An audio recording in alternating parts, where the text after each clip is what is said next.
I have two different cultivars right next to us. On the left of me here, we've got the Gushers, which is G41 times TK. On the right, we have one of our popular candy varieties. So a couple of things that stand out. These are very well finished. They're ready to go. The color is immaculate across the board, top to bottom, zero small, zero green. The same feed in each row. One of the main things that I noticed right away, and we actually increased our EC at the very beginning on this run to help try to correct this, but without the spectrum tuning, I'm still getting a lot of deep red and purple in my stalks here with the same irrigation strategy. That's not necessarily a bad thing. What that tells me is that this fixed spectrum, I can probably hit them a lot harder than I am right now. So we started off at a 4 EC instead of a 3.5. I'm probably going to keep it at that 4 EC mark, but I'm going to ride that wave a lot longer to build in the substrate instead of tapering down. Again, there's nothing wrong with this. I still think these are going to produce 4.5 to 5 pounds of light just based on what I'm seeing. And the quality of the flower that's going to come out of here, I'm extremely happy with it. I would trade it for nothing. With that red light therapy at night, with the far red at night, 5 minutes a day, and the 2 hours a day of the UV treatment, the same exact irrigation strategy, everything.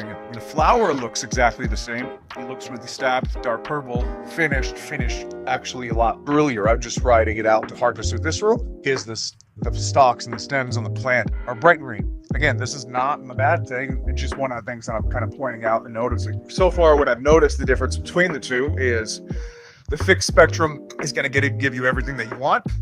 And it's like driving a really nice automatic car, right? This is a sports car and this is automatic. SpecTune is, in my opinion, like driving a sports car, but in the manual. It's a stick shift, right? So every 2 to 3 weeks, we adjusted our spectrum closer to the late flower phase.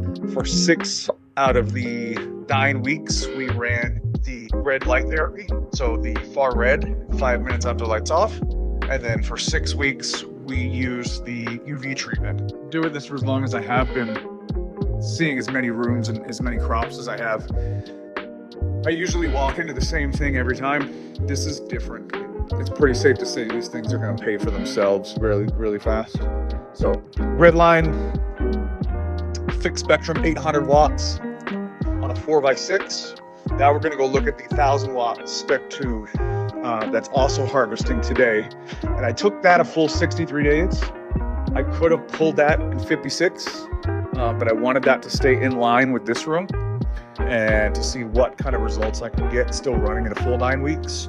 In the future, I will harvest it early. I don't think that it became overcooked, is that term you would use in the space, where you run your flower too long, because the heads are still extremely milky. There's nothing turning like amber, but if you can pull early, take advantage of that.